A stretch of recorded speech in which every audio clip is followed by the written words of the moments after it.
The Seto Inland Sea, known to the Japanese as Setouchi, is a place where the tide never sleeps. Between the main islands of Honshu, Shikoku, and Kyushu, narrow straits twist like veins through a sea full of danger and promise. In the 1500s, during the age of constant civil war known as the Sengoku Jidai, this inland sea was controlled not by land armies but by the Murakami Suigun, the Murakami naval clans. To outsiders, they were kaizoku, pirates. But to those who depended on safe passage across these waters, they were protectors, pilots, and toll keepers. The three main houses, Nashima, Kurushima, and Inoshima, ruled key straits, set fees, and issued kaden, safe-conduct passes that allowed ships to pass without interference. Each clan had its own stronghold, its own chain of lookouts, and its own code. Night in Setouchi often began with the wail of conch shells echoing off the waves. Signal fires flared atop cliffs to mark friendly ships or warn of intruders. Watchmen peered through slitted lantern light on wet decks, their voices murmuring the rhythm of the tide. In the Kurushima Strait, where whirlpools spun with deadly force, pilots used tide charts marked on cedar boards, judging by moonlight when to cross. "Current shifts east by midnight," murmured a Nashima captain, his hand resting on the worn rail of a sekibun, a medium warship lined with oars. "If they don't pay the toll, we block them with the boom." The boom was a chain barrier, thick iron links strung across a narrow passage. At full tension, it could stop a merchant convoy or tear out the hull of a charging vessel. Beside it waited fast kobaya skiffs, light and agile, perfect for sudden chases or flanking actions. In the hold, sailors readied grappling hooks, not swords. This was a war of ships, of wind and current. To the Murakami, the sea was a battlefield that shifted by the hour. Their mastery lay not just in weapons, but in timing. They learned where the tide would drag a ship broadside, and where the fog would mask an approach. Lanterns bobbed through the mist like fireflies, guiding friendly boats or confusing foes. In storm or stillness, every island and inlet was a potential ambush or shelter. The Nashima clan, eldest of the three, commanded the central sea routes. From their island fortress, they controlled commerce between the great cities. Kurushima, further west, guarded the whirlpool-ridden choke points that no unskilled pilot could pass alive. Inoshima, swiftest and fiercest, handled enforcement and rapid strikes. One night, a Mori envoy arrived unannounced. "Why demand tolls from our ships? We are allies," he challenged, stepping onto a rain-slicked dock. A Kurushima elder answered, "On land, alliances matter. At sea, tides and treaties both change. Pay the toll. Or test the whirlpools." The Murakami did not wage war for plunder. They upheld a maritime order, one written not on paper, but in the rip of current and the flash of a conch signal at dawn. Merchants who followed the rules reached port in safety. Those who defied them vanished. As war engulfed the land, daimyo turned to the Murakami not just for escort, but for victory. And in 1555, that trust would be tested during the legendary battle near Itsukushima, where tides, deception, and Murakami seamanship would shift the course of history. Before armies met on land, the sea decided the outcome. The Kurushima Strait, slicing through the western Setouchi like a blade, was feared even by the most seasoned helmsmen. Here, the tides raced like galloping horses. Whirlpools, called uzumaki, formed without warning, large enough to spin a kobaya like a child's toy. Beneath the surface, jagged rocks waited to split hulls. But for the Murakami Suigun, it was home. High above the strait, on a wind-beaten peak, a boy rang the bronze tide bell. The sound carried far over water, signaling a change in current. On the water below, signal fires were lit in sequence from island to island, guiding a convoy through the safe route. This chain of communication allowed the Murakami to direct ships like pieces on a chessboard. "Conch blast twice," a pilot ordered. "They're late. Fog's moving in." From the lead sekibun, a sailor lifted a giant conch shell and blew. The mournful bellow echoed across the misty channel. Lanterns danced along the decks as shadows moved in practiced rhythm. Above, a boom crew began unspooling the iron chain that barred the passage. Tied between twin outposts, the chain boom could trap enemy ships or halt smugglers fleeing the toll. From shore batteries hidden behind foliage, archers and gunners waited, their orders clear: disable, not destroy, unless provoked. Weather was not merely endured. It was calculated. The Murakami had charted Setouchi's moods for generations. They knew the lunar tides that sped or stalled a vessel, and used the wind to mask their kobaya strikes. Rain softened sound, fog bent light. A sudden squall might ground an entire fleet, but to the Murakami, it meant cover for a midnight boarding. Their vessels reflected their mastery. Kobaya were fast and narrow, built for scouting, hit-and-run attacks, and tight turns through island channels. Sekibune were broader, suited for command and modest battles. The largest, Atakebune, were floating fortresses, slow but powerful, though few could safely pass the Kurushima Narrows. Kurushima clan warboats often vanished into false inlets, using hidden anchorages to lie in wait. A merchant once wrote, "It was like the mountain gave birth to ships." By moonlight, they would emerge, sails furled, oars silent. A merchant captain, refusing to pay toll, once tried to cross under cloud cover. He never saw the chain boom until it rose behind him. Trapped, his sails went limp as the tide reversed. Moments later, Murakami Kobaya surrounded his vessel. No blood was spilled, only cargo taken and a fine levied. The message was clear: respect the sea, or it will teach you. Even land-based daimyo grew to rely on Murakami navigators. In secret treaties, they offered silver or rice for safe passage and military aid. The Murakami became more than pirates or protectors. They were the gatekeepers of Japan's inner sea. This mastery would soon face its greatest test at Itsukushima in 1555, where Murakami cunning would decide the fate of armies. In the swirling tide of Sengoku politics, loyalty was rarely permanent. The Murakami Suigun, for all their control of the inland sea, were not kings but vassals, though reluctant ones. Their service was claimed by powerful land clans like the Kono of Iyo province and the Mori of Aki. Each alliance was forged not through lineage but through strategic need, often sealed by ships, silver, and salt. At dawn off Nashima, the deck of a Murakami Sekibune rocked gently in calm waters.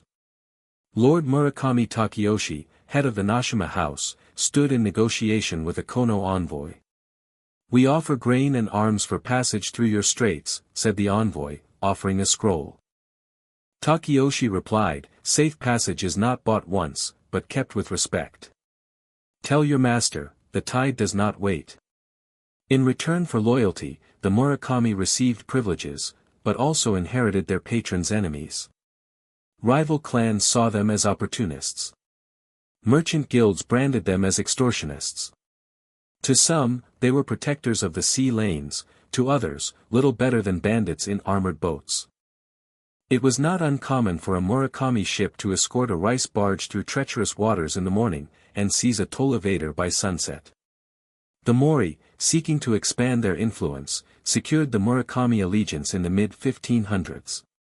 With this pact, the inland sea became a weapon against their enemies, most notably the rising Oda clan.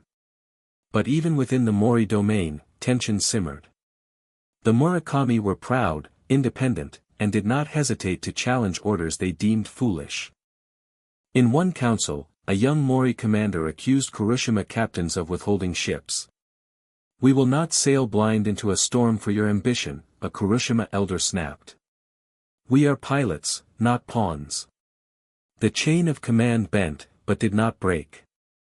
Mutual need held the alliance together. Clashes with rival seafarers were frequent. The Kuki clan of Shima, also naval warriors, challenged Murakami supremacy. Disputes erupted over toll rights, sea routes, and the right to issue kaden. These were not just battles of blades, but of legitimacy. To strengthen their hold, the Murakami refined their maritime code. Aboard their ships, conduct was governed by strict rules: no plunder without command approval, no violence against ships bearing valid kaiden, and disputes among crews settled by appointed elders. This structure turned their navy into a disciplined force, feared, yes, but respected. One merchant from Osaka once said, "A Murakami flag means safety, or ruin. The difference is a slip of paper, and the tide." Still, even paper had power. The kaiden, marked with seals and symbols, acted as floating passports. Worn or forged ones were easily spotted, and those who dared fake them faced swift consequences. So it was that a traveler could pass from Kyushu to Osaka by water under Murakami watch, safer than by road, if tolls were paid. But storms brewed beyond the sea. In 1555, as war loomed at Itsukushima, the Murakami would have to prove whether loyalty or strategy ruled their hearts. Autumn night cloaked the sacred island of Itsukushima in black velvet. Tides surged in and out of the shrine's torii gates, washing over barnacled stones. Lanterns flickered along the beach, reflected in the wet sand. Somewhere beyond the mist, a war was about to begin. Mori Motonari, master of Aki province, had lured his enemy, Su Harakata, to the island. It was a bold trap, one that could not work without the Murakami. At sea, Murakami Sekibune floated low and silent. Their hulls had been blackened with pitch, sails, furled. Only the glow of a hidden ember or the creak of an oar betrayed their presence. Pilots consulted tide boards by lantern light. Every man aboard knew the plan depended on precision. "Wait for the tide to turn," whispered Captain Kurushima Michiyasu. "When the sea pulls west, we strike." The Murakami were not the main army. But they were the shadow behind the blade. Su's men had landed, confident, on the sacred ground of Itsukushima, setting camp near the shrine. They thought Mori forces were outnumbered. What they did not see were the hidden troop transports floating just beyond the mist, Murakami Kobaya, carrying warriors through moonslick waters. As midnight neared, the tide shifted. Murakami boats surged forward with the current, slipping between rocks and shoreline. Small units disembarked silently, swords sheathed, shields strapped. Conch shells did not sound.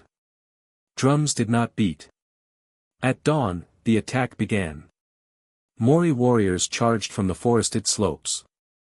At sea, Murakami Sekibune blocked Su's reinforcements from landing, trapping the enemy on the island. Cut off, surrounded, and with no escape, Su's forces fell into disarray. From a hillside, Motonari watched the smoke rise. "The sea has honored us," he said. It was not the size of the fleet, but the Murakami's timing and control of the currents that had turned the tide. Their night maneuvering had sealed Su's fate without a full-scale naval clash. The Battle of Itsukushima became legend, not only for Mori Motonari's cunning, but for the silent mastery of the Murakami sway gun.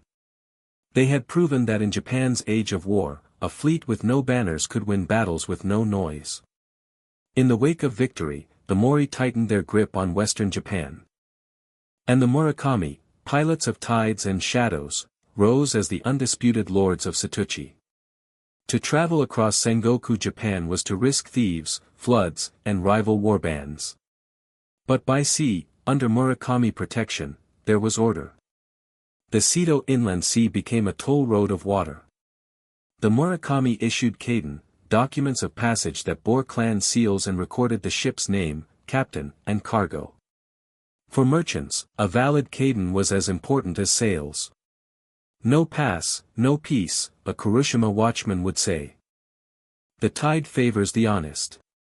At toll ports, Murakami officials inspected ships under lantern light, verifying each seal.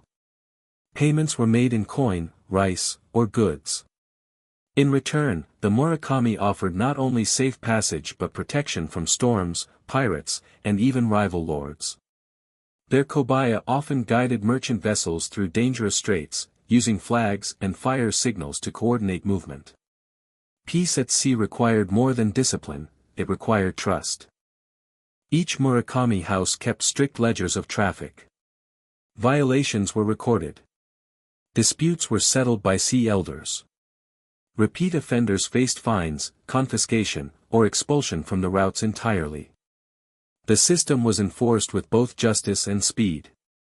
A Nashima commander once told a Kyoto merchant, "We are not here to steal your gold. We are here to see it arrive safely. Pay your toll, and you will reach your market." Some daimyo envied the Murakami's influence. Others feared it. But few challenged it. Even powerful clans like the Mori and Chosuke depended on the Suigun to move supplies and troops. The Kaiden became tools of diplomacy as much as commerce, sometimes used to grant favor or reward loyalty. A well-managed Kaiden route could turn a profit greater than any battlefield conquest. Ports that welcomed Murakami ships grew wealthy. Inns, storehouses, and shrines along the coast thrived. Mariners carried not just goods, but news and knowledge. In Nashima, tide boards and shipping logs were stored like treasure. Young pilots studied them by lamplight. The water was a road, but only to those who read it well. Even foreign ships learned the rules. When Portuguese traders arrived in Seto, they were surprised not by piracy, but by efficiency. As one Jesuit wrote, "These pirates wear robes of judges and speak with law." In this floating empire, the Murakami Suigun stood as both guardians and gatekeepers. They ruled not by sword alone, but by system, a toll road held not with walls, but with trust and tide. The sea gate of Kizugawaguchi stood like a clenched fist at the edge of Osaka Bay. Through this narrow channel flowed the lifeline to Ishiyama Honganji, a fortified Buddhist temple defying Oda Nobunaga's unification campaign. To crush the temple, Nobunaga had to choke its supply lines. To stop him, the Mori dispatched their most trusted allies, the Murakami Suigun. Murakami warships arrived beneath veils of mist. Sekibune formed ranks like floating walls, while nimble kobaya darted between them like fish. At their helm, Lord Murakami Takeyoshi surveyed the coastline. His voice cut through the damp morning air. "We do not hold the bay with size, but with knowledge. Let the currents be our spears." The Oda Navy, larger but less experienced in coastal maneuvering, held position at the mouth of the river. Their formation was strong but inflexible, straining against the tide. That night, Murakami scouts crept close under darkness.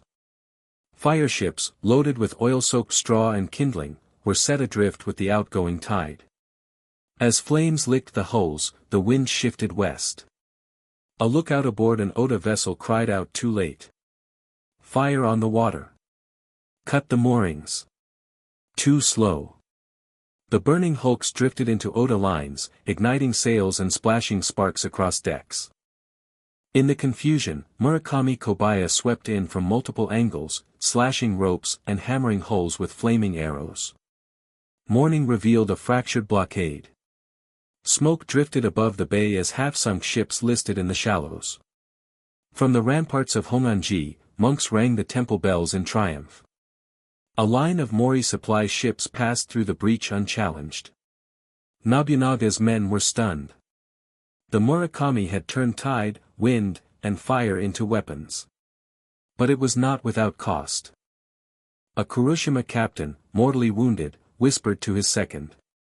"Tell them the tide favored us, but it won't wait again." The battle taught the Oda a bitter lesson: brute strength could not best mastery of the sea. For now, the defenders of Honganji would eat, fight, and hold. But Nobunaga would not forget. Far from defeated, he turned to innovation, and to a man named Kuki Yoshitaka, whose answer to the Murakami would reshape the seas of Japan. 2 years passed.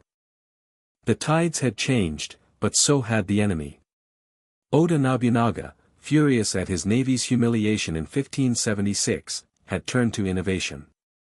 His answer came in the form of Kuki Yoshitaka, a coastal lord with vision, ambition, and a bold new design: iron-plated warships. The Itsukushima, already the largest vessels afloat, were now transformed. Their sides were reinforced with iron sheets, deflecting arrows and resisting fire. Rowers were hidden beneath armored decks. Towers bristled with matchlock guns. They were called floating fortresses. In summer 1578, these new ships arrived at Kizugawaguchi to finish what the previous fleet had failed. Nobunaga's plan was clear: break the sea gate, sever the temple's supply lines, and starve Ishiyama Honganji into surrender. The Murakami Suigun returned once more to defend the channel, joined by Mori ships. But as the armored Atakebune advanced, the defenders felt the shift. "They do not fear fire," muttered a Kurushima captain, watching flames roll off the iron hulls. "This is not the sea war we knew." Murakami Kobaya darted in, launching fire arrows and incendiary pots. Yet the new Atakebune pressed forward unharmed. Cannon fire boomed from their towers, blasting apart lighter vessels and sending pilots overboard. Iron rang against wood as the Murakami lines buckled. From the command deck, Murakami Takeyoshi made a bitter choice. Withdraw behind the tide break. Live to adapt. This sea is no longer ours alone. That night, the sea fell silent. Kuki Yoshitaka anchored his ironclads at the mouth of the Yodo River. No fireships touched them. No tide shifted them. Ishiyama Honganji, cut off once more, would now face its fate without aid. Though defeated, the Murakami learned. They studied the Atakebune, its weight, its turning speed, its blind angles. They knew that even iron floats by grace of the tide. And tides, as always, could be read. In the years to come, they would rebuild, rearm, and rethink. But the age of wooden supremacy had ended. A new era of naval warfare had begun. The loss at Kizugawaguchi struck more than ships. It pierced pride, shattered assumptions, and echoed through every inlet of the Seto inland sea. For the Murakami, defeat was not just tactical, it was existential. The sea, once their private domain, now welcomed ironclads. Their floating world had changed. Still allied with the Mori, the Murakami adapted. Lord Murakami Takeyoshi aligned more closely with Kobayakawa Takakage, the Mori's trusted naval commander and adopted son of Motonari. Together, they restructured defenses, mapped currents anew, and re-evaluated the role of ships and men. But not all adjustments came peacefully. In a council chamber aboard the sea castle of Nashima, voices clashed. "We are not errand boys for Takakage," growled an Inoshima captain. Takeyoshi raised a hand. "We serve the sea first. But if we do not sail with the Mori, we drift alone." Rumors of betrayal seeped into the planks of the warships. Pilots whispered that bribes were being offered by the Chosuke of Shikoku, eager to pry away loyal navigators. Some feared that younger commanders might defect, seduced by gold or promises of autonomy. To hold loyalty together, Takeyoshi reintroduced a ceremony known as the Sea Oath. Captains placed their hands on tide charts and swore to uphold the Murakami Code, not to a lord, but to each other, and to the rhythm of the water. Morale wavered but held. Patrols resumed. Sea fortresses were reinforced. Inlets once used for ambushes were now charted with cannon emplacements. The Kurushima Strait, always deadly, became a gauntlet of vigilance. Yet even with these measures, the sea could no longer guarantee independence. Pilots began to carry dual allegiances, one to their clan, and one to their assigned lord. The tension stretched thin. A single mistake, a misunderstood signal fire or a late tide, could cost a fleet. Still, the Murakami endured. No longer rulers of the sea, they became its stewards. They trained new generations, honed the craft of shipbuilding, and taught the sacred timing of the tides. But they sensed change coming from the land. A new force was rising, Toyotomi Hideyoshi, once a peasant, now a conqueror. And as he marched to unify Japan, the Murakami would face their final reckoning. By 1588, the tides that once served the Murakami had turned against them. Toyotomi Hideyoshi, now master of Japan, issued a sweeping edict, the pirate prohibition. Kaizoku activities were outlawed. Private tolls were abolished. The safe-conduct kaiden, once the backbone of maritime order, were declared invalid. The Murakami Suigun, whose ancestors had ruled the Seto Inland Sea, were no longer welcome to rule it. Hideyoshi's order was absolute: disarm, disband, or be destroyed. The Murakami had little choice. Their fleet, Kobaya, Sekibun, and even the mighty Itakebun, was inspected, registered, and in many cases, confiscated.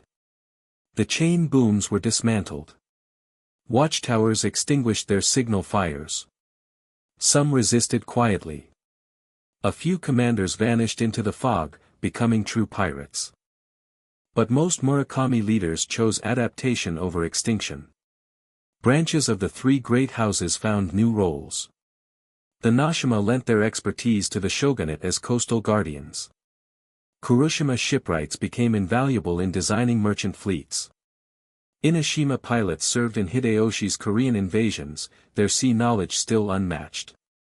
Even as their authority faded, their legacy endured. Ports they once defended thrived. Inland shrines dedicated to safe travel still bore their clan symbols.